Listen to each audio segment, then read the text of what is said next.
देखो आज हम लोग पढ़ने वाले हैं यहाँ पर क्लास में फिनॉल, और फिनॉल से पहले हम लोग थोड़ा सा रिवाइज करेंगे एल्कोहल में। तो ये बताओ, एल्कोहल में हमने आपको कल बताया था एथिल एल्कोहल, बताया था। एथिल एल्कोहल क्या होता है, इसका फार्मूला क्या होता है, पहले यही जानो। सबसे पहली बात तो ये कि फार्मूला क्या होता है। क्यों विवेक, क्या होता है एथिल एल्कोहल का फार्मूला? एथिल एल्कोहल C2H5OH, ये हमारा एथिल एल्कोहल का सूत्र होता है। ठीक है, एथिल एल्कोहल को अगर हमें प्रयोगशाला में बनाना है तो किसकी मदद से बनाएंगे बताओ? एथिल एल्कोहल को प्रयोगशाला में किसकी मदद से बनाया जाता है? बोलो। अच्छा चलो, किण्वन विधि बताओ, किस किस को याद है किण्वन विधि? हाँ खड़े हो। यह सबसे पुरानी विधि है। हाँ हाँ, इसमें शर्करा और जल को इसे मिलाकर बनाया जाता है। हाँ, शर्करा युक्त पदार्थों को भाप आसवन करा के क्या किया जाता है? एथिल एल्कोहल को बनाया जाता है। सबसे पहले क्या करते हैं, बैठो, गुड, बहुत बढ़िया, पढ़ के आओगे तो याद रहेगा। सबसे पहले क्या करते हैं, जो हमारा शीरा होता है, देखो शर्करा युक्त पदार्थ मतलब शीरा, इसमें मैंने बताया था कि 8 से 10% कितनी, 8 से 10% नहीं, 20 से 35%, 20 से 35% क्या रहता है? चीनी रहती है। क्या रहती है? 20 से 35% चीनी रहती है, और बाकी सारा बचा हुआ शेष क्या होता है? जल होता है। तो इसका सबसे पहले क्या कराते हैं? तनुकरण कराते हैं। क्या कराते हैं? तनुकरण का मतलब होता है कि इसमें थोड़ा सा पानी मिला देते हैं और इस शीरे के अंदर चीनी की मात्रा को 8 से 10% के अंतर्गत ले आते हैं। ये हो गया इसका तनुकरण। तनुकरण का मतलब पतलापन। उसके बाद में अगर हम इसे डायरेक्टली किण्वन विधि के लिए 2-4 दिन के लिए रख दें, हाँ, तो क्या होगा कि इसमें कुछ जीवाणु पर उत्पन्न हो जाएंगे जो 2 से 3 दिन के लगने वाले समय को हफ्ते भर में चेंज कर सकते हैं। मतलब वो किण्वन की अभिक्रिया को क्या करते हैं? थोड़ा सा स्लो कर देते हैं। अब उन जीवाणुओं को नष्ट करने के लिए क्या करते हैं? उस पर अम्लीकरण कर देते हैं, विलयन का क्या कर देते हैं? तो दूसरा स्टेप हमारा हो जाता है अम्लीकरण। दूसरा स्टेप क्या हो जाता है? अम्लीकरण कर देते हैं। ठीक है, और अम्लीकरण करने के बाद में फिर क्या करते हैं? उसको उसमें वो डालते, क्या बोलते हैं, तीसरा पोजीशन होता है ईस्ट। क्या? ईस्ट जो है कई प्रकार के एंजाइमों का घर होता है, ऐसे बोल सकते हैं। ईस्ट क्या है? एंजाइमों का घर है। अब बात करें कि ईस्ट में कौन कौन एंजाइम रहता है, तो सबसे पहले इन्वर्टेज रहता है इस घर में। ठीक है, इस ईस्ट के अंदर कौन रहता है, और दूसरा आदमी कौन रहता है? जाइमेज। अब ये दोनों ही रिएक्शन करते हैं। ठीक है, तो देखो जब हम उसमें ईस्ट मिलाते हैं तो क्या अभिक्रिया होती है? ईस्ट मिलाने से सबसे पहले कौन अभिक्रिया करता है? जरा एक बार रिकॉल कर रहे हैं हम लोग, उसके बाद फिनॉल पे चलेंगे अभी। ठीक है, तो देखो जो हमारा इन्वर्टेज होता है वो सबसे पहले शीरे से रिएक्शन करता है। अब बात आती है कि शीरा प्लस जल, तनुकरण करा के जो प्राप्त हुआ था उसमें शीरा भी था और जल भी था। अब बात ये आती है कि शीरा मतलब एक प्रकार की चीनी, शीरा मतलब एक प्रकार की चीनी, तो फिर शीरे का सूत्र जो होगा वही किसका? चीनी का होगा। अब चीनी का सूत्र हम लोग जानते हैं C12H22O11, सिंपल सा होता है। इसके साथ में क्या मिला हुआ है? जल, तभी तो पूरा एक विलयन तैयार हुआ है। ठीक है, अब इसमें अगर ईस्ट मिला दिया जाए, क्या मिला दिया जाए? तो ईस्ट में कौन होता है? ईस्ट में होता है इन्वर्टेज। ईस्ट में होता है कौन? इन्वर्टेज। अब ये जो है, ये जन्ना, ये नया वाला जो बंदा आया, ये कमाल दिखाना स्टार्ट करता है। अब ये क्या कमाल दिखाता है? ये ना इसको तोड़ मरोड़ देता है। जैसे कि यहाँ पर देखो कार्बन है कितने? 12। तो यहाँ से कार्बन टूट जाएगा 6 और 6 2 जगह, तो कितने कार्बन हो गए? 12 हो गए। उसके बाद में देखो H कितने हैं? 22 यहाँ है, 2 यहाँ है, तो 24 हो गए। तो ये 12 में अलग अलग हो जाएंगे। ठीक है, इसके बाद में देखो ऑक्सीजन यहाँ पर 11 है, यहाँ पर 1 है, तो टोटल कितने हो गए? 12। तो यहाँ 6 में ये भी टूट जाते हैं, तो इसका नाम दे देते हैं हम ग्लूकोज। ठीक है, और इसका नाम दे देते हैं फ्रक्टोज। ये दोनों एक ही चीजें हैं, ग्लूकोज और फ्रक्टोज। ठीक है, अब यहाँ पर ईस्ट में मैंने कहा था एक और होता है एंजाइम, कौन? जाइमेज होता है। तो जाइमेज क्या करता है? इस ग्लूकोज को पकड़ता है। ठीक है, और इस ग्लूकोज को जाइमेज जो है चेंज कर देता है। जाइमेज किस में होता है? ईस्ट में ही होता है। ये चेंज कर देता है एथिल एल्कोहल में। किसमें? मतलब C हो जाएंगे 2, H हो जाएंगे 5 और OH। ठीक है, अब फिर बात आती है कि यहाँ पर इसके साथ में एक गैस भी उत्पादित होती है। वो कौन सी गैस होती है? Carbon dioxide gas. अब यहाँ पर प्रॉब्लम आती है कि हमारे पास कार्बन 6 हैं, लेकिन इस तरफ कार्बन हमने मात्र 3 लिखे हैं। कितने लिखे हैं? 3। तो यहाँ पर सबसे पहले 2 लगा दो। क्या लगा दो? 2। तो 2 दूनी कितना हो गया? 4 ऑक्सीजन लिख गई और 1 ऑक्सीजन यहाँ हो गई। ऑक्सीजन कितने हैं? 6। तो यहाँ भी कितना लगाना पड़ेगा? 2 लगाना पड़ेगा। अब देखो कार्बन कितने हैं? 2 दूनी 4। यहाँ कार्बन कितने हैं? 6। सब यहाँ पर 2 है, तो 4 2 कितने हो गए? 6। सब कुछ बराबर है। ये क्या है? यही है हमारा एथिल एल्कोहल। ठीक है, इसी को हम लोग एथेनॉल कहते हैं, आयुपैक नेम। ठीक है, इसका IUPAC नेम क्या होता है? एथेनॉल। और सामान्यतः शराब में यही वाली पाई जाती है। ठीक है, सामान्यतः शराब में यही वाली अल्कोहल पाई जाती है। नॉर्मल भाषा में इसे केवल अल्कोहल भी कहते हैं। जैसा कि मैंने आपको बियर में बताया था, बियर में यही वाली अल्कोहल कितनी पाई जाती है? 3 से 5%। और बियर को ही किससे प्राप्त किया जाता है? जौ के रस से। किससे प्राप्त किया जाता है? जौ के रस से बियर को बनाया जाता है। इसके बाद में इंडियन आर्मी वालों की सबसे फेमस दारू रम, सबसे ज़्यादा अल्कोहल इसी में होता है। ठीक है, कितना होता है? 40 से 55% तक अल्कोहल इसमें रहता है। सबसे मतलब नशीली दारू होती है रम। चलो आगे की तरफ बढ़ते हैं और हम सीखेंगे कि अगर एथिल अल्कोहल बन गया यहाँ पर, तो इस एथिल अल्कोहल में कितने परसेंट एथिल, इसमें विलियन में कितने परसेंट एथिल अल्कोहल बनती है? तो कितनी बनती है? नहीं, इसमें भी, इस विलियन में भी 6 से 10% तक ही रहती है। ठीक है, और इसको उठा करके क्या किया जाता है? भाप आसवन। क्या करा जाता है? अब इसको उठा करके इसका क्या कराएंगे? लास्ट क्रिया जो बची है, ठीक है, भाप आसवन। समझ गए? और जिस विधि से इसका भाप आसवन कराया जाता है, ठीक है, उस विधि को कहा जाता है कॉफी भभका। ठीक है, कॉफी भभका विधि। अब इसका क्या मतलब है? तो इसमें जो है कई सारे चैम्बर्स होते हैं, चैम्बर के ऊपर चैम्बर, और केतली के टाइप में चैम्बर्स होते हैं। ठीक है, तो इसीलिए इसको कहा जाता है कॉफी वाला भभका। और इसकी जो वाष्प होती है, एथिल अल्कोहल की वाष्प, उसको हम लोग बोलते हैं मेथिल स्प्रिट। क्या बोलते हैं? मेथिल स्प्रिट, या केवल स्प्रिट बोला जाता है। परिशोधित स्प्रिट भी बोलते हैं इसको, परिशोधित स्प्रिट। परिशोधित स्प्रिट को ही 95% अल्कोहल कहा जाता है। ठीक है, ये 95% शुद्ध अल्कोहल होता है। इससे भी ज़्यादा शुद्ध अल्कोहल को प्राप्त करने के लिए हम क्या करते हैं? परिशोधित स्प्रिट का भी भाप आसवन करा सकते हैं। चलो, यहाँ से आपको एथिल अल्कोहल बनाना समझ में आ गया। ये थी हमारी किण्वन विधि। ठीक है, किण्वन विधि, जिसमें आप गांव में सामान्य भाषा में देखे भी होंगे, लोग जो बनाते हैं कच्ची दारू, तो वो किण्वन विधि से ही कच्ची दारू को बनाते हैं। ठीक है, फिलहाल अब हम यहाँ पर चेक करेंगे एक जो इंपॉर्टेंट टॉपिक यहाँ से क्वेश्चन उठता है, वो है पावर अल्कोहल किसे कहते हैं, जो कि 1 नंबर में लगभग हर बार पूछा जाता है। अल्कोहल से ये क्वेश्चन और ये रिएक्शंस इंपॉर्टेंट हैं, और ये एथिल अल्कोहल ही इंपॉर्टेंट है। ये जरूर पेपर में आ जाता है कि किण्वन विधि से एथिल अल्कोहल किस प्रकार बनाओगे, आता है लगभग। ठीक है, तो इसको बिल्कुल करेक्टली तैयार कर लेना। इसके बाद में हम चलेंगे कि पावर अल्कोहल क्या होता है। तो मैंने आपको ये बताया था कि जैसे हमारे पास कोई गैसोलीन है,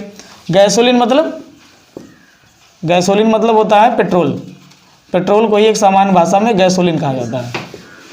पेट्रोल प्लस अल्कोहल, जब इसको मिला दिया जाता है, ठीक है, तो इस पूरे मिलान को, मतलब ये रहता है 80% और ये रहता है 20%। इस मिश्रण का प्रयोग जो है गाड़ियों में, यानी मोटर कारों में ईंधन के रूप में प्रयोग किया था। किस में रूप में? ठीक है, ईंधन के रूप में नहीं, पेट्रोल रहता है 80%, ये 20% रहती है। ठीक है, ध्यान देना। उल्टा होते हैं कि 80% गैसोलीन यानी पेट्रोल और 20% परिशोधित अल्कोहल मिलाया जाता है, तो एक ईंधन तैयार होता है। इस ईंधन का प्रयोग हम मोटर कारों में कर सकते हैं। और ये चूंकि पावर उत्पन्न करने के लिए किया जाता है, पावर उत्पन्न करने के लिए किया जाता है, शक्ति उत्पन्न करने के लिए किया जाता है, इसलिए इस पूरे मिश्रण को हम लोग कहते हैं पावर अल्कोहल। ठीक है, समझ गए? चलो अब हम चलते हैं अपने फिनॉल की तरफ। ठीक है, क्योंकि आज हमारा जो टॉपिक है वो क्या है? फिनॉल। फिनॉल की पहचान सबसे पहले किस प्रकार करते हैं ये समझना जरूरी है। देखो, फिनॉल की जो पहचान होती है वो सबसे अच्छा तरीका होता है कि एक बेंजीन रिंग होगी और बेंजीन रिंग के ऊपर, आवाज मत करो, आराम से पढ़ो, देखो देखो बेंजीन रिंग होगी, स्ट्रक्चर देखो कितना मजेदार है इसका। बेंजीन रिंग होगी, ठीक है, और बेंजीन रिंग की खोपड़ी पे एक OH जुड़ा होगा, इसको हम लोग बोलते हैं फिनॉल। सिंपल सा एकदम, ठीक है। और अगर इसके सूत्र की बात करें तो C6 होंगे, H5 होंगे और एक OH होगा। ये हमारा क्या हो गया, फिनॉल हो गया, ठीक है। अब बात ये आती है कि फिनॉल की डिफिनेशन क्या होनी चाहिए, तो थोड़ा सा आप लोग लिख लीजिए, ये लिख रहे फार्मूला लिखो और इसकी डिफिनेशन लिखो, थोड़ा सा हेडिंग बना लो फिनॉल। इसमें लिखो यह बेंजीन का एल्डिहाइडी व्युत्पन्न है, यह बेंजीन का हाइड्रोक्सी, एल्डिहाइडी नहीं, देखो हाइड्रोक्सी जुड़ा है इसमें, समझो, बोला बेंजीन का क्या है, हाइड्रोक्सी व्युत्पन्न है, यौगिक है, ठीक है। यह बेंजीन का हाइड्रोक्सी व्युत्पन्न है, व्युत्पन्न है, या फिर इसे यौगिक बोल सकते हो, कोई दिक्कत नहीं, व्युत्पन्न है। देखो साफ तौर पे इसको बोलेंगे, इस रिंग को क्या बोलेंगे बताओ, बेंजीन बोलेंगे, इसके ऊपर जोड़ दे हाइड्रोक्सी तो बन गया बेंजीन का हाइड्रोक्सी, ठीक है। तो यह बेंजीन का हाइड्रोक्सी व्युत्पन्न है, इसमें एक या एक से अधिक, इसमें एक या एक से अधिक OH समूह, OH समूह एरोमेटिक,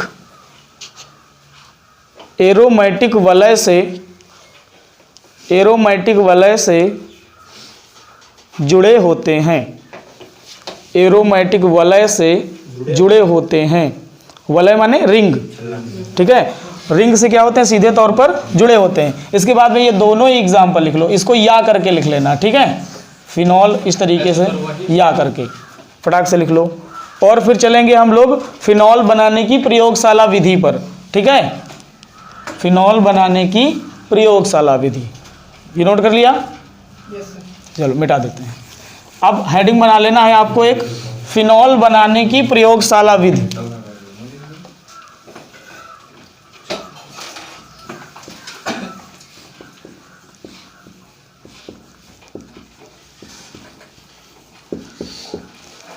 फिनॉल बनाने की प्रयोगशाला विधि, तो देखो प्रयोगशाला में इसे किससे बनाते हैं, तो लिख लो, इसमें लिखो फिनॉल को प्रयोगशाला में डाईएजोनियम, डाईएजोनियम, डाईएजोनियम लवणों के, डाईएजोनियम लवणों के जल अपघटन, जल अपघटन द्वारा बनाया जाता है।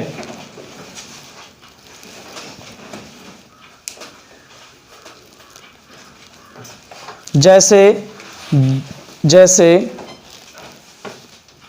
बेंजीन डाईएजोनियम क्लोराइड, जैसे बेंजीन डाईएजोनियम क्लोराइड, लिखो बेंजीन डाईएजोनियम क्लोराइड, BDC, ठीक है, बेंजीन डाईएजोनियम क्लोराइड के जलीय विलयन का, के जलीय विलयन का भाप आसवन करने से, भाप आसवन करने से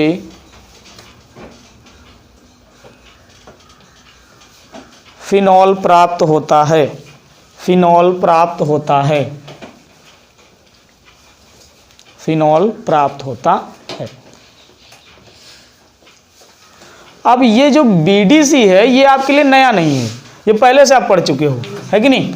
मैंने बोला बेंजीन डाईएजोनियम क्लोराइड की सहायता से क्या किया जाता है, बनाया जाता है, तो बनेगा ना BDC, शॉर्टकट में क्या बोलते हैं इसको, BDC, और फुल फॉर्म होता है बेंजीन डाईएजोनियम क्लोराइड, ठीक है। फॉर्मूले की बात करें तो एक बेंजीन रिंग बनाएंगे बढ़िया से, और उसके ऊपर लगा देंगे एक नाइट्रोजन, साथ में क्लोरीन, बन गया।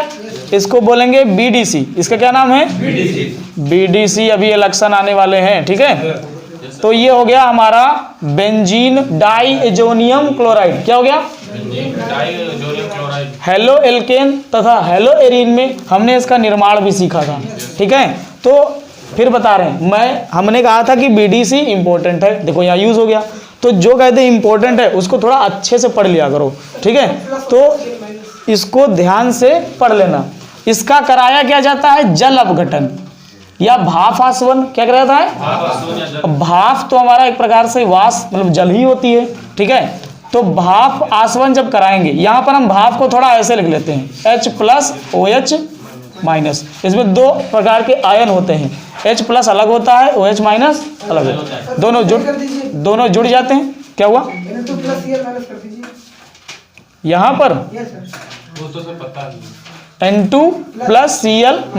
वो तो आपको याद होना चाहिए कि N2 पर हमेशा क्या रहता है? प्लस, Cl के ऊपर हमेशा माइनस, ठीक है। चलो आगे देखते हैं। तो इसका जब हम रिएक्शन करवाते हैं तो ये सीधे सीधे क्या बना लेता है? फिनॉल बना लेता है। क्या बना लेता है?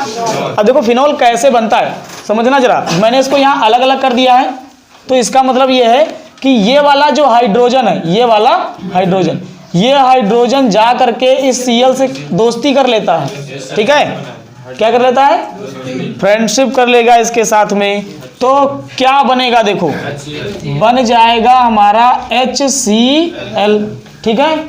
उसके बाद में देखो ये H इस Cl को खा गया तो N2 सिंगल बचा। अब N2 जुड़ा था किसकी सहायता से? माइनस की सहायता से, क्योंकि N2 के ऊपर प्लस था, Cl के ऊपर माइनस था। माइनस प्लस एक दूसरे को प्रेम करते हैं तो आपस में सट के रहते हैं। अब प्लस यानी उसकी गर्लफ्रेंड उसको छोड़कर चली गई तो बचा कौन? वो पटक पटक के सर हंस वाली कहानी नहीं सुने हो? एक चली जाती है तो दूसरा पटक पटक के सर मर जाता है। सिस्टम वही है हमारा। N2 भी क्या होगा? वो अलग चला जाएगा, उसका साथी कोई नहीं। समझ में आया? उसका साथी कोई नहीं, हट गया। तो फिर अब इसकी कमी को, इसके बॉन्ड को कौन पूरा करेगा? ये कहता हम है ना, भी जीवित हैं, तो ये जा करके OH वहां बैठ जाएगा। तो बताओ बेंजीन रिंग तो हमारी खाली हो गई थी, ठीक है। उसके ऊपर अब कौन आ गया? यही तो है हमारा जिसको हम ढूंढ रहे थे उतनी देर से। कौन है ये? फिनॉल। किसकी मदद से बनाया? बीडीसी की मदद से, ठीक है। तो ध्यान देना, बेंजीन डाइएजोनियम क्लोराइड की मदद से प्रयोगशाला में क्या बना लिया जाता है? फिनॉल। तो अगर पूछ ले फिनॉल की प्रयोगशाला विधि, ठीक है, या इसे पूछ ले कि बीडीसी की सहायता से फिनॉल का निर्माण कैसे करोगे, क्वेश्चन आएगा कैसे प्राप्त करेंगे। क्वेश्चन ऐसे आता है, कैसे प्राप्त करेंगे बीडीसी से फिनॉल, ठीक है। तो कुछ नहीं है, नो टेंशन, भाप आसवन करा देना, सीधे तौर पर कौन प्राप्त हो जाएगा? फिनॉल प्राप्त हो जाएगा। और हाइड्रोक्लोरिक एसिड और नाइट्रोजन गैस अपने घर को चली जाएगी, ठीक है। समझ में आया? जैसे ना लिखे तो भी चलेगा ना? इनको अगर तुम यहां पर लिख दोगे तो भी चलेगा, इनको नहीं लिखोगे तो भी चलेगा। आ गया समझ में? क्योंकि ये विलयन में नहीं रहते हैं, ये इसके साथ नहीं रहते हैं, ये उड़ जाते हैं, गायब हो जाते हैं। HCl कहाँ उड़ेगा? ठीक, ये भी गैस है बेटा, इसको हाइड्रोजन क्लोराइड गैस कहते हैं, ठीक है। ये द्रव और गैस दोनों अवस्थाओं में पाया जाता है, ध्यान देना। यहाँ पर क्योंकि टेम्परेचर ज्यादा होगा तो ये गैस अवस्था में रहेगा, कमरे के ताप पर ये द्रव अवस्था में रह जाता है। फिलहाल यहाँ ये लोग इंपॉर्टेंट नहीं है, हमारा फिनॉल ही इंपॉर्टेंट है, ठीक है। बहुत जल्दी लिखो इस रिएक्शन को, फिर हम अगली रिएक्शन देखते हैं। ये तो प्रयोगशाला विधि थी ना।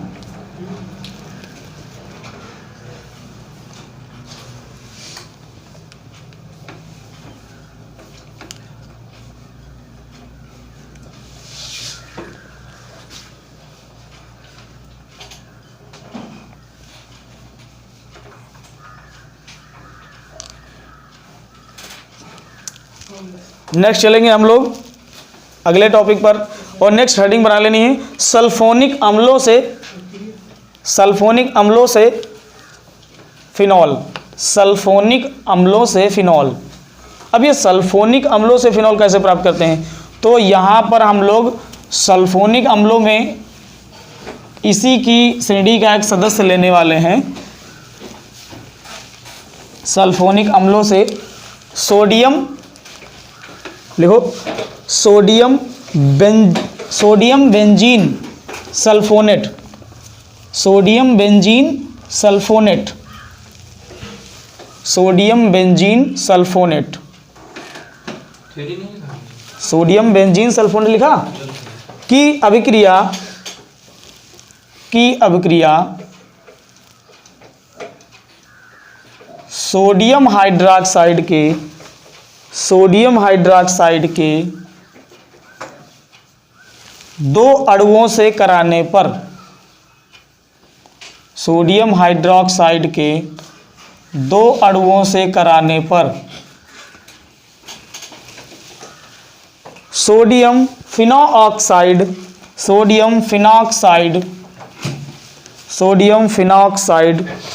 बनता है, सोडियम फिनॉक्साइड बनता है, सोडियम फिनॉक्साइड बनता है, लिख गया। फिर सोडियम फिनॉक्साइड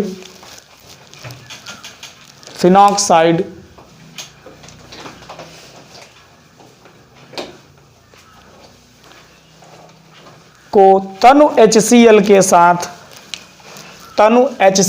साथ गर्म करने पर, तनु HCl के साथ गर्म करने पर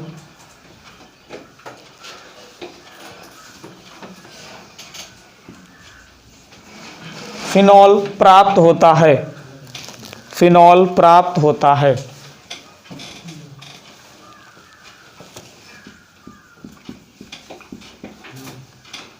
देखो इन्होंने क्या बोला, हम जब सोडियम क्या बोले थे, सोडियम बेंजीन सल्फोनेट, देखो नाम कैसे देंगे, सोडियम, ठीक है, और उसके बाद में बेंजीन, और बेंजीन के बाद में ये कौन जुड़ा है, तो SO3 की वजह से क्या हो जाएगा, सल्फोनेट, ठीक है। तो सोडियम बेंजीन सल्फोनेट, समझ रहे हो, बात ना करो। देखो सोडियम बेंजीन सल्फोनेट, अब सोडियम इसका नाम लिखते हैं शॉर्टकट में, ये कौन है, सोडियम बेंजीन सल्फोनेट, ठीक है। Sodium benzene sulphonate sodium hydroxide के दो अणुओं से रिएक्शन करेगा तो बनाएगा सोडियम फिनॉक्साइड, क्या बनाएगा, सोडियम फिनॉक्साइड, ठीक है। देखो यहां पर अगर जुड़ जाए O, क्या जुड़ जाए, O, तो फिना बन गया। अगर सोडियम जुड़ जाए तो बन गया सोडियम फिनॉक्साइड, ठीक है, सोडियम फिनॉक्साइड, ये हमारा सोडियम फिनॉक्साइड हो गया। इसके बाद में फिर देखते हैं कि क्या कोई बचा, सोडियम बेंजीन फिनॉक्साइड, बिल्कुल सोडियम बेंजीन नहीं बोलेंगे। देखो जब बेंजीन के ऊपर ये O जुड़ गया तो फिना में ही आ गया, जैसे हम लोग फिनॉल बोलते ना उसको, केवल बेंजीन फिनॉल तो नहीं बोलते, ठीक है। वैसे ही सोडियम फिनॉक्साइड, नई नई चीज़ें सीखने को मिलता है तो इंटरेस्ट लिया करो, कंफ्यूज मत हुआ करो, ठीक है। तो देखो ये हमारा बन गया फिनॉक्साइड। तो इससे एक और बात मिली, जैसे मान लो यहाँ भी हो जाता कैल्शियम, क्या हो जाता, तो हम इसको क्या बोलते हैं, कैल्शियम फिनॉक्साइड। तो इससे एक बात पता चली कि इसको हम क्या बोलते हैं, फिनॉक्साइड, ठीक है, फिनॉक्साइड बोलते हैं इसको। तो ये सोडियम लगा है तो क्या बोलेंगे, सोडियम फिनॉक्साइड। फिर क्या हुआ कि सोडियम फिनॉक्साइड को हम किसके साथ गर्म करते हैं, HCl, ठीक है। जब HCl के साथ गर्म करते हैं तो क्या होता है, सुनो, यहाँ पर ये जो Na है इसके ऊपर सीधी बात है प्लस होगा, और इसके ऊपर कौन है, प्लस माइनस प्रेम करते हैं, तो ये क्या करेगा, NaCl बन जाएगा। ये इस अभिक्रिया में रुकता नहीं, ये भी निकल जाता है। तो अब बात यह आती है कि इसकी जगह कौन लेगा जाकर, इसके ऊपर प्लस रहता है ना, तो ये अब उसकी जगह पर चला जाएगा, क्योंकि O के ऊपर क्या रहता है, माइनस। अब ये इसको आकर्षित कर लेगा, ठीक है। तो यहाँ से बन जाएगा हमारे पास क्या, वही पुराना छाया हुआ नाम, कौन, फिनॉल। तो फिर बात आती है कि यहाँ पर सर जी आपने अधूरी क्यों लिखी, पूरी करो। तो देखो क्या क्या बचा उसको आगे में नोट कर देना है, ठीक है। यहाँ पर आपने लिख लिया है एक Na, लिख लिया ना, और यहाँ Na है कितने, 2। तो यहाँ से जो नया पदार्थ बनके तैयार होता है उसका नाम है इसका नाम है NaSO3। क्या नाम है, NaSO3। उसके बाद में देखो NaSO3 हो गया, सर O भी तो रहेगा, और जल बचे हैं, यस सर। और O कितने बचे हैं? कम है। 2 O बचे हैं ना, यस सर। तो क्या बनेगा? H2O और H2O, हाँ बिल्कुल H2O बनेगा। लेकिन फिर प्रॉब्लम यह है कि कहाँ सर 4 हो चुके इधर वो देखो ऑक्सीजन कितने हैं? 3 2 5, एक बचाओ। एक बचा ना, और हाइड्रोजन कितने बचे? हाइड्रोजन कितने बचे? 2, तो क्या बनेगा? जल बन जाएगा। कोई प्रॉब्लम समझ में आया? ठीक है, तो ये रिएक्शन किसकी वजह से बनी? ये बनी सोडियम बेंजीन सल्फोनेट, और इनको कहते हैं कौन से अम्ल? कौन से अम्लों से बना रहे हैं हम लोग? सल्फोनिक अम्लों से। किससे बना रहे हैं? सल्फोनिक अम्लों से। तो अगर पेपर में आ जाए कि सल्फोनिक अम्लों से फिनॉल कैसे प्राप्त करोगे, तो क्या करना होता है कि सोडियम बेंजीन सल्फोनेट को उठाना है, उसमें कितने अणुओं से रिएक्शन करवानी है? सोडियम हाइड्रोक्साइड के। ठीक है, तो कौन भाई साहब मिल जाएंगे? Sodium phenoxide. सोडियम फिनॉक्साइड को उठा के किसके साथ? तनु। ठीक है, और इसके बाद में दोस्ती यारी होगी, और दोस्ती यारी होकर के कौन बन जाएगा? फिनॉल बन जाएगा। और सोडियम क्लोराइड यानी नमक हमारा क्या होता है? अलग हो जाता है। कोई दिक्कत? बताओ कहाँ पे प्रॉब्लम आई? तो फिर नोट करो फटाक से, अगली रिएक्शन पे चलेंगे। देखेंगे सबसे ज़्यादा ही छाया हुआ नाम, ग्रिग्नार्ड अभिकर्मक से फिनॉल का निर्माण। ये बहुत ज़्यादा बेशर्म है, हर बार आता है। एल्कोहल में भी मिला था और तब से ये मिल रहा है। काफ़ी ज़्यादा फेमस नाम है, इसलिए इसकी रिएक्शंस जरूर याद कर लेना। ग्रिग्नार्ड अभिकर्मक से फिनॉल। ठीक है, अब ग्रिग्नार्ड अभिकर्मक से किस प्रकार फिनॉल प्राप्त करते हैं? तो पहली बात तो ये समझो, ग्रिग्नार्ड अभिकर्मक कौन सी बला है? एल्किल समूह के साथ जब मैग्नीशियम और उसके साथ कोई हैलोजन आ जाती है तो हम उसको क्या कहते हैं? ग्रिग्नार्ड अभिकर्मक। जैसे यहाँ पर हमने क्या किया है कि एक बेंजीन रिंग ले ली, यानी कि C6H5। क्या ले लिया? एल्किल समूह है। ठीक है, इसके खोपड़ी पे लगा दिया जाए अगर Mg और Br। Mg और Br, Br क्या है? हैलोजन है। ठीक है, तो ये कहलाएगा हमारा ग्रिग्नार्ड अभिकर्मक।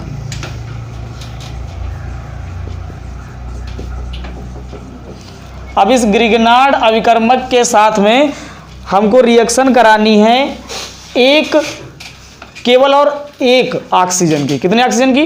अब देखना, ऑक्सीजन वैसे तो मॉलिक्यूलर सूत्र इसका होता है O2, बट यहाँ पर हमको चाहिए केवल एक ऑक्सीजन। ठीक है, तो फिर हमको क्या करना है कि इसी ऑक्सीजन को थोड़ा दूसरे फंडे में लिखना है, गणित के फंडे में। मतलब पहले लिखना है हाफ, उसके बाद O2। ठीक है, इससे हमारा काम भी हो गया। वो लिखा भी O2 के रूप में और एक ही ऑक्सीजन भी है। ठीक है, तो अब अगर इसके साथ में रिएक्शन करा दी जाए, और उपस्थिति बेटा ध्यान रखना है इसमें ईथर की रहती है। Yes sir. किसकी रहती है? इसमें ईथर की उपस्थिति रहती है। तो जब इसको कराते हैं, जब कराते हैं तो इसमें फेनिल मैग्नीशियम और ब्रोमाइड बनता है। क्या बनता है? Phenyl magnesium bromide. अब ये फेनिल मैग्नीशियम ब्रोमाइड क्या, देखो ये मैग्नीशियम ब्रोमाइड तो है ही है, इसके आगे अगर आ जाए क्या तो बन जाएगा फेनिल मैग्नीशियम ब्रोमाइड।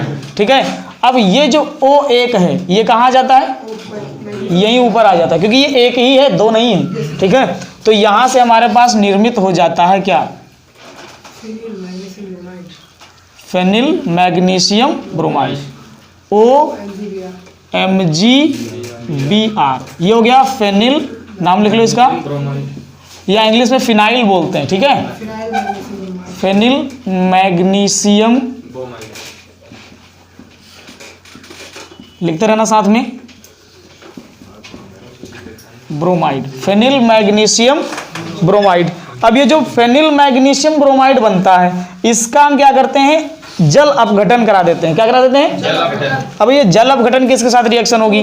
तो सीधी सी बात है, जल के साथ होगी। समझना, फेनिल मैग्नीशियम ब्रोमाइड को इन भाई साहब को उठा लेंगे गोदी में, और किससे रिएक्शन कराएंगे? देखो, जल अपघटन कराएंगे। ठीक है, इनका पानी के साथ कुल्ला करा देंगे, तो देखो क्या बनेगा, क्या तैयार हो जाएगा यहाँ से? एक ही इंसान जिसके पीछे हम लोग हाथ धो के पड़े हैं उतनी देर से। कौन? फिनॉल। तो तो देखो कैसे बनता है फिनॉल और क्या इससे टूट करके अलग हो जाता है। तो समझो यहां से सीधी सी बात है, एक एच किसके पास आएगा, ओ के पास आएगा। तो फिर जब एच ओ के पास आ जाएगा तो MgBr यहाँ से चुपचाप खिसक लेंगे, ठीक है। और MgBr जब यहाँ से खिसक जाएंगे तो निर्माण किसका होता है, Mg।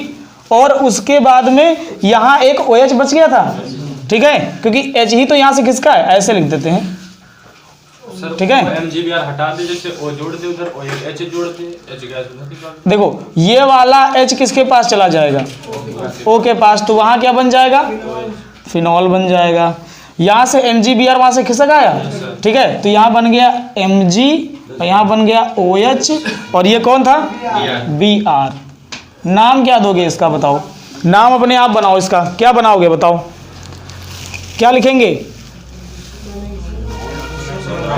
मैग्नीशियम हाइड्रोक्सी ब्रोमाइड बोल सकते हो, क्या बोल सकते हो, ठीक है। मैग्नीशियम ब्रोमाइड एल्कोहल ना बोलना, ठीक है, एल्कोहल OH देखा नहीं कि एल्कोहल याद आने लगा, ठीक है। OH तभी होता है जब ये एल्किल समूह के साथ अगर जुड़ा हुआ है, किसके साथ, तो भी हम इसको बोलेंगे एल्कोहल, वरना एल्कोहल नहीं बोलते, ठीक है। इसको बोल सकते हैं मैग्नीशियम हाइड्रोक्सी ब्रोमाइड। हालांकि उसकी हमें चर्चा नहीं करनी है। हमें क्या मिल गया, फिनॉल मिल गया, हमारा दोस्त हमको मिल गया। अब हम इसको लेकर अपने घर जाएंगे।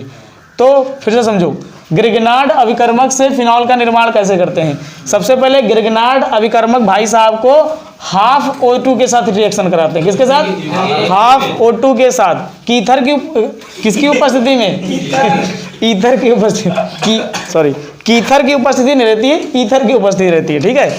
तो ईथर की उपस्थिति में क्रिया कराते हैं तो फेनिल मैग्नीशियम ब्रोमाइड बनता है। और फिर फेनिल मैग्नीशियम ब्रोमाइड को उठाकर जल अपघटन करा देते हैं तो फिनॉल प्राप्त हो जाता है। सिंपल सा था, जल्दी से नोट करो इसको। नोट हो गया सर, हो गया सर, जो मैं सही हो गया। क्या पढ़ेंगे, हेलोबेंजीन से फिनॉल।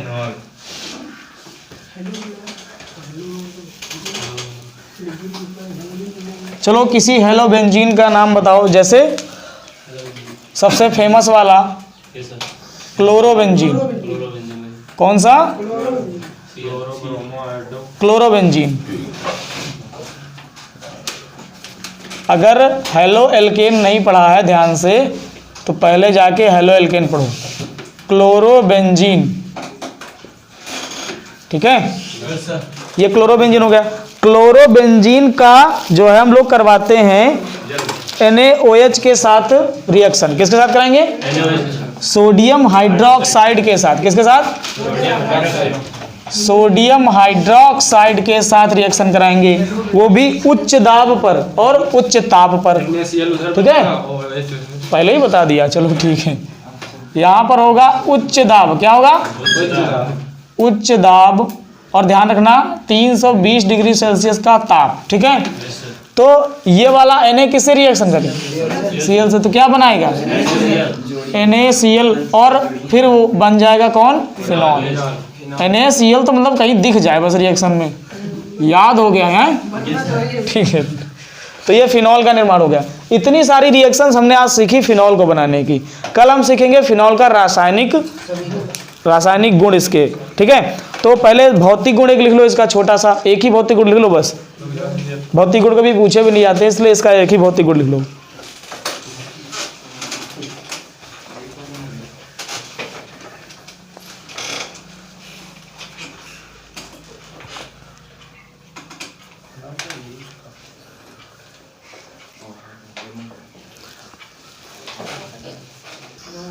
लिखो भौतिक गुण। तो भौतिक गुण लिखा दो, हाँ उसमें लिख जाएगा, वो जिसको सुनाई दे रहा होगा खुद ही बोल रहे हैं ना, लिख लेगा खुद ही।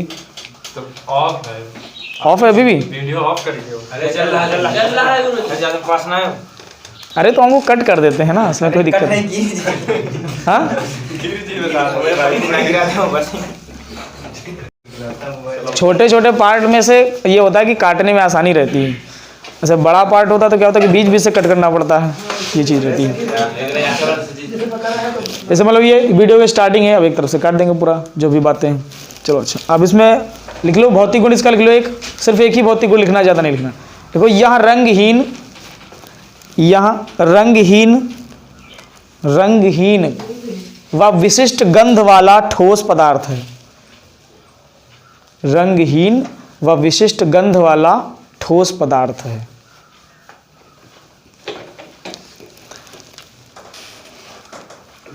कल के लिए हेडिंग बना लो रासायनिक गुण।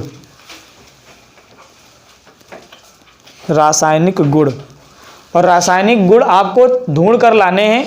कल तो हम आपको पढ़ाएंगे ही यही चीज़ें, बट आपको ढूंढ कर अपने मन से भी लाना है, ठीक है। ये सारी रिएक्शंस आपको, ये रिएक्शंस आपको याद करके आनी है, प्लस क्योंकि कल ये सुनी जाएंगी, बोर्ड पर भी करवाया जाएगा, प्लस आपको कुछ रिएक्शंस हम दे रहे हैं उनको करके लाना है, ढूंढ करके लाना। तो लिखो रिएक्शन लिखो।